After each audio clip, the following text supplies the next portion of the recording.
Returning now to the Fixed Ops Roundtable is a great friend of the community. It's John Traver, the CEO of Traver Connect.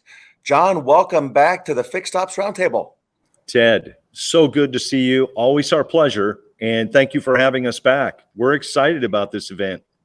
John, we're excited about you and all that you've got going in the Traver Connect world with BDC. And also, I know that you're excited about this theme of March Magic because we've talked about that. And John, I got so much out of the last event when you talked about some of the basketball themes. And I really like the way you're going with this. So, again, great job on putting this together. And congratulations to you, by the way, on all the success that Traver Connect is having with dealers in the industry, especially right now.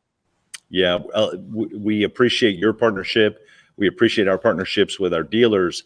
It's funny. After we did the November show, you reached out and we talked about the triangle offense with the Bulls. And you said, can you go deeper? And I said, Ted, we can go farther. And you said, man, I would pick up where you left off. So everybody, based on Ted's leading, I'm going to follow it, and we're going to go there today. We're going to go a little deeper. Let's go. Well, as Ted said, March Magic is here. And if you go back, if you were with us in November, just a quick refresher. If you weren't, we're going to go real quick. But it was the end of the year, 2021. I was looking back on the year, thinking about, what had happened. Of course, that had me look back to 2020 and how much better of a year 21 was compared to 20. Well, the highlight for me back in 2020 was May, when ESPN chose to play the Bulls dynasty and that whole documentary piece. Of course, this guy, we know who this guy is, and hardware is no stranger to him and Phil, and that was an incredible dynasty. But there was something about that Bulls team that some people may or may not know. They ran an offense called the triangle offense. And the triangle offense essentially had three players involved at all times. And I found this to be very unique. Tex Winter had brought the offense in. Sometimes Jordan was part of the triangle. Sometimes Michael was outside of it. And what's interesting about the triangle is I'm going to parallel it to fixed operations and what's going on in your store today. Very much like your leadership and your involvement in fixed operations, this offense had three primary things they were trying to accomplish. One was they wanted to be efficient. Every time they touched the ball, just like you, with every customer interaction, you're trying to maximize that interaction. You're trying to drive experience. And then they were trying to get the best shot. They weren't just going to be a three-point shooting team. They wanted to play at the rim, as they would say. They wanted the best possible shot. And I would think that you would too. And then even though this offense was as successful as it was for a number of years, you realize they had the best player in the entire game on their team. They could have just ran everything through that one guy, Michael Jordan, but they didn't. And so what I want to do real quick is kind of set the stage and show you the similarity of that Bulls triangle offense and an offense that really could and should exist in your store today around service. And it's going to be around your BDC. So with Phil, it was like maximize efficiency, right? And how is that different than what you and I are doing in service every day? We want to maximize every touch we have, whether it's a call or it's a face-to-face. We're trying to make an impact with each touch.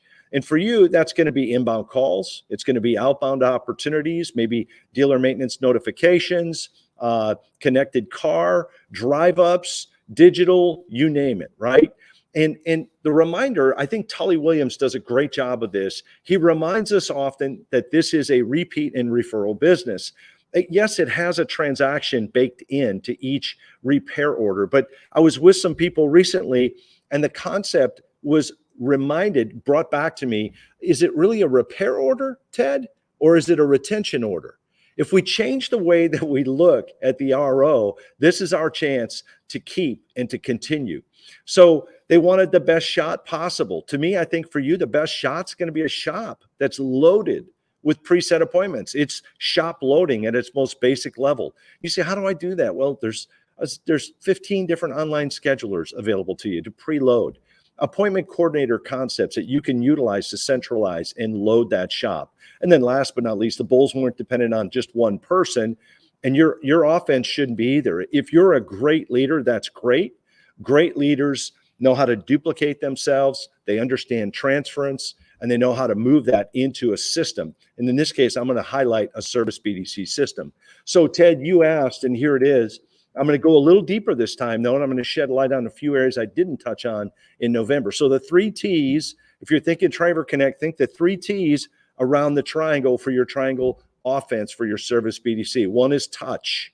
It's touch. And I'll unpack that in a second. 2 is time. It's the element of time. Well, whose time are we talking about? I'll shed light on that. And last but not least is the till. How does it affect cost? How does it affect income and revenue? And so the 3 T's should exist in every one of our service BDCs. It's sitting there in your service department right now, even if you don't have a service BDC. So let me kind of shed light, unpack each of these for you, and see if I can't give you something to take back to the store. So we'll start with touch at 12 o'clock, top of the triangle, right? How many of you guys appreciated Extreme Makeover and Ty and the work of the teams that would go in and change somebody's life, right? I love the part at the end of each show where the work is done and the crowd and all the volunteers are there and they got the signs and they got the chant and they're chanting, move that bus, move that bus. Well, I would tell you that touch starts with move that bus, but the words are different. We're going to say catch the call, catch the call. That to me is where it all starts. More than 3/4 of your retention orders or repair orders are going to start with a phone call. So now, if you're an outlier and you figured out how to digitize that and it's only a smaller number, whatever that number is, congratulations, that's great. The reality is for most, the phones are still a big part of what you're going to have to overcome. So we're going to catch the call. The second piece, once we've caught the call is, well, let's not get too far. We're missing some of those calls. You got 10 different tools, folks, that you can use to track missed calls, time of day, numbers, etc. But I do have some good news for you. It's not just us. It's not just automotive. In fact, of the top 6 or 8 industries, man, I mean, there's a half a dozen that are way worse than you and I are. But here's the bad news. The bad news is we're still missing 1 out of 3 to 1 out of 4 that are either being offlined, on hold too long, or they're getting transferred to the wrong place. And at that point, the customer gets fatigued, not getting to where they need to get to. So we still have a ways to go in automotive. So with touch, the third piece is what I call when you catch them, you got to be H, F, and K. And let me unpack that for you. H stands for helpful. We teach it here. We teach it in the stores. So here's the deal. You said, well, of course you got to be helpful. But listen, gang, we're not helpful. Our people cannot be helpful unless what? Unless we've trained them how to help. So being helpful on these calls, if you listen to your calls and they don't sound helpful, that's a function of training. That's a function of learning. And I would say the key 3 letters in those 2 words is ing. It's plural. You got to stay at it. So helpful is 1. 2 is friendly. And I would say it's not as sweet of a world out there all the time. Customers, I know this is going to shock you, customers are not always nice. But so you got to put people in this spot that have rhinoceros skin, 2 inches thick, and it doesn't require the world to be nice to them for them to be nice and patient with it. So to me, friendly is the second element of touch. And then the third is kind. And when I think of kind, Ted, I think of the Ritz. I think of ladies and gentlemen serving ladies and gentlemen. If you ask where the restroom is at a Ritz-Carlton, they'll never point and tell you, never. They'll always say, right this way, sir, right this way, ma'am. As I like to say, you get to the edge of the door and say, I got it from here. So to me, what are you doing in these calls that's kind? What are you doing that you don't have to do? Do you update records? Do you do a time mileage recommendation? Do you use words early in the call that really differentiate your reception of them calling? These are all opportunities that are sitting there with touch. So now there are a few obstacles real quick. I want to remind you the macro, because I've worked on the front end of the store for decades, grew up there, and I understand fixed. So what I would say is this, about 1 in 4 calls to the store when it hits the switchboard are for sales. About 3 and 4 are for fixed. So about 30% of your calls are going unanswered. Like I said, hold times, wrong transfers, right? And for years, it was less than half were ending up in a scheduled appointment, which, to me, the difference between sales and service, a sales call's like squeezing Jello, maybe, right? You can't squeeze too hard. Whereas a service call, well, you almost got to be good to screw this up because they're calling to schedule an appointment almost certainly if it's an appointment related call. But what I've seen is I've seen us get better as an industry. So I want to show you the trend. 2015 national average was 35% conversion of appointment related calls in service to appointments. By 2019, it was 52% nationally. But what I want to tell you is that of all your appointment related calls, you don't want to fall below 80%. You say, well, John, why would it only be 80 if it's appointment related? Well, probably backlog. Some of you guys are going to have backlog where you can't get the customer in for 3, 4, 5, 6 weeks, and the customer might be slow to commit. So that's not yet a confirmed appointment. And so I'm just giving you numbers that I've kind of watched and learned with millions and millions of calls happening here for a decade plus, that this is kind of a good rule of thumb for you. So that's touch. That's the top. Now, time, we got to hustle. Time is, well, there's 3 different components of time. Number 1 is the customer's time. So if your BDC agents they're not asking and offering in a kind way to go beyond just the bare minimum of what that customer's calling in on. They're calling in on a tire rotation, an oil change. We should say, certainly, I can help you with that, Ted. Let me do this for you too. Let me check and see if there are any open recalls or recommended maintenance, so at least you know. Key phrase is, so at least you know. This should be systematized. It should be automated. It should guide the agent through it. But now what I'm doing is I'm thinking of their time. Let me sort of unpack this. First of all, if you do this, more than a third of customers will say yes to whatever it is that's due. So this, even though this sounds like this is about selling, it's really not. It's about their time. Because what happens is, if you don't TMR, if you don't do a time mileage recommendation on the call, and you only do it in the drive, now that your advisors have time to walk the vehicle, I like to say it's Humpty Dumpty time, right? This is literally where, when they talk to the person, the coordinator on the phone, and they said tire rotation and oil change, and that's all we did. We just order took. And they say, oh, by the way, how long will that take? We say, oh, it's about an hour. And our system says recommended time typically about an hour. And sure, we even soften it up a little bit for you so we don't lock ourselves in. But then they get to you in the drive, and you walk that vehicle, Ted, and you say, John, 36,000 miles, I definitely can do the tire rotation and oil change. Here's the thing, you're also due for your 30K, and the rotation and oil change is part of that. I recommend we do your 30K while we have it in. Maintenance is cheaper than repair. And I say, Ted, can you do that in an hour?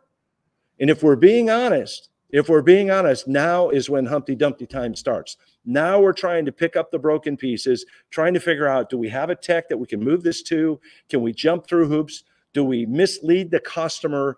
There are all these things that begin to happen. So to me, time, it starts with the customer's time. You should be doing this in the calls. 2 is advisor's time.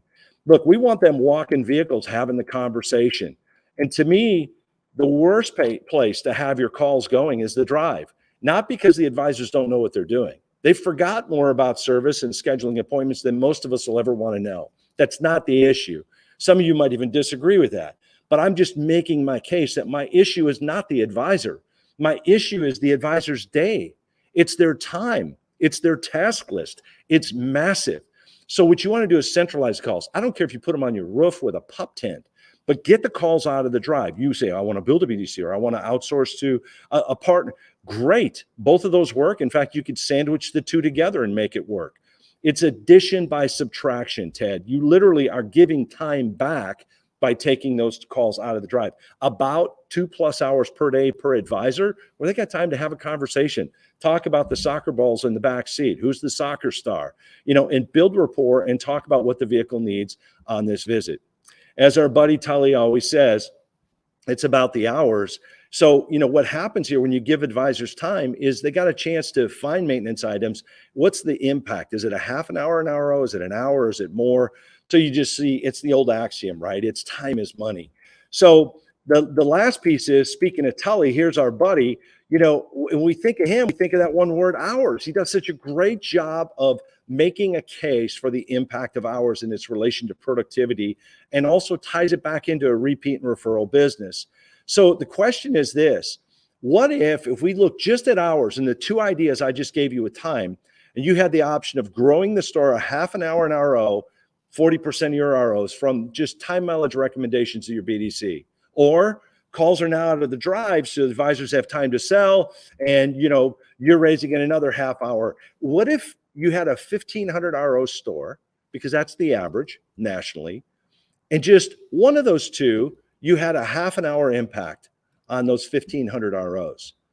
So let's just say $100 ELR, effective labor rate. At $50, I had to calculate this a few times, Ted. It's 75 grand in customer pay. Just that half hour, just by moving who's doing what in your offense, you're looking at almost $1 million in customer pay at 50% gross margins, almost $500,000. That's how powerful time is used properly with all the opportunities we have coming through the drive every month. Ted, here's your favorite, Till. I got a couple things to show you here quick. One is it always starts with Till starts with hours. So let me show you this. I'm going to give you a new concept. So you start with your hours of coverage. Every store, like this store is a bell to bell, 7 to 7, Monday through Friday, 9 hours on Saturday. That's a full week. Many stores aren't even close to this, right? So what you want to do is look at your store and say, how many hours a week are we open? This store is 69 hours a week. There's 52 weeks in a year, 12 months. That's 4.3 weeks a month. So 69 times 4.3, 296. So we say, okay, what do we got? We're going to put some people in on the phones. We're going to centralize our calls. What are people paying? This is what they're paying right now, Ted, 25 to 45, 25 to 65, 12 to 20 an hour. Whether, depending on where you live and where you look, this is what you'll see for a service BDC appointment coordinator. Okay. So what I did is I want to show you something. We're going to take those hours. Okay. And the first question our partners are going to ask is, hey, John, do we need one person? Well, let me ask you something. Or do I need two people, or do I need a whole team of people? Well, here's the thing. If you're somewhere in between there, let's say a 3 BDC agent store, the first thing you're going to realize is a full-time person, if they're there for the full week, 40 hours is not going to cover 69. You're going to need more than one person if you're going to cover all those hours. You go, well, I don't know if I'm going to cover all those hours. Oh, so you're going to send the calls back to the drive then. See, this is developing a strategy and realizing how many hours you're going to cover is going to be part of what this is really going to sound like to customers. One person can only cover 172 hours a month. They're going to see you need more than one. The number of ROs will dictate the number of people you need, and we certainly can help a store figure that out. That's not hard. Okay, so I want to finally introduce cost per hour.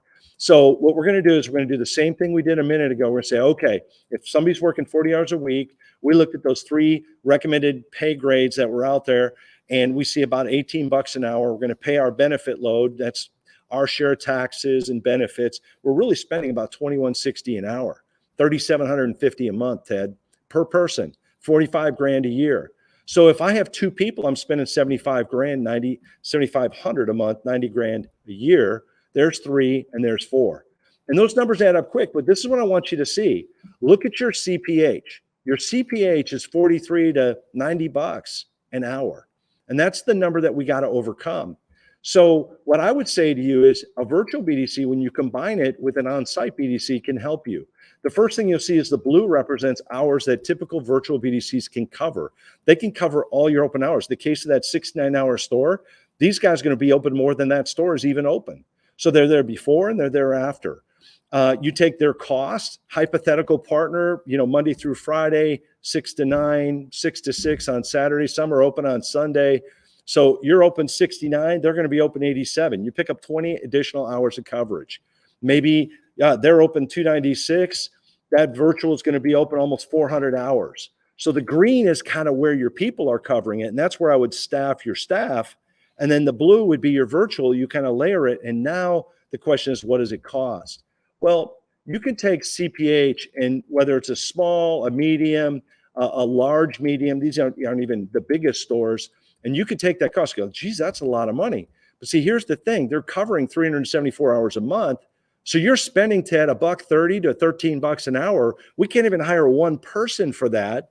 And we're getting an entire team. Instead of $21.60 for a head, we're getting somewhere less than $8 an hour. In the middle of that, we're getting multiple FTEs.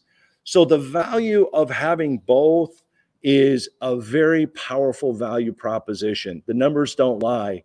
That same thing we were all told when we got in this business. It's a numbers game. It still is. So the 3 T's, touch, right, time, and till. I want to take you a little deeper. It's a stealth weapon, man. I mean, to me, we're maximizing every touch.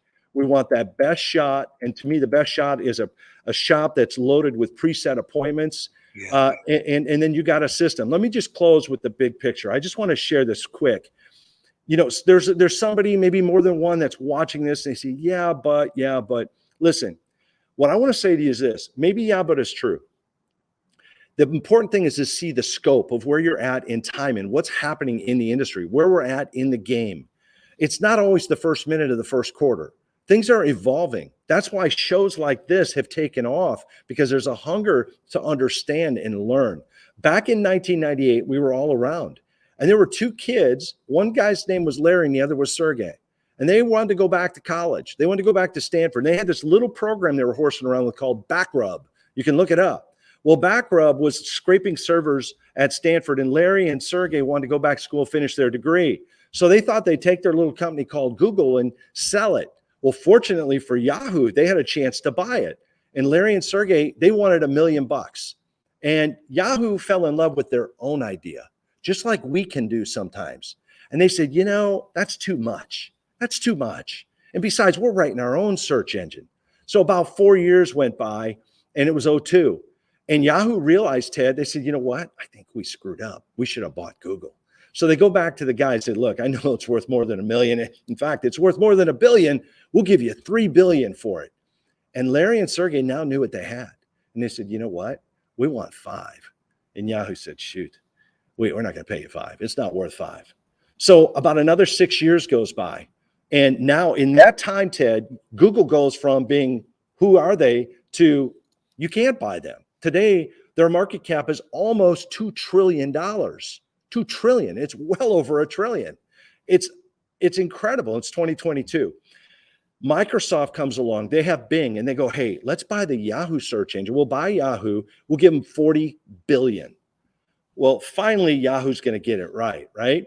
And, well, no, I think there was a reason they named themselves Yahoo, because they declined again. About 8 years goes by, and they finally got to the altar, and they got married for $4.6 billion, less than what they could have bought Google for in '02. The question is this: maybe that's why the most interesting man in the world, he doesn't always Yahoo, but when he does, it's to search for Google, Ted. I don't want to be a Yahoo. I want to catch the calls. I want to load the shop. Ted, it's always a pleasure to run with you, but I wanted to hammer it home there at the end today and say, man, it's easy to miss this stuff, and it's sitting. There's not a store watching today that cannot leverage these principles. They don't have to work with Traver Connect. They can work with anybody, but these principles are true and they're timely. John, you really have made us rethink our strategy for BDC. And I love the 3 T's.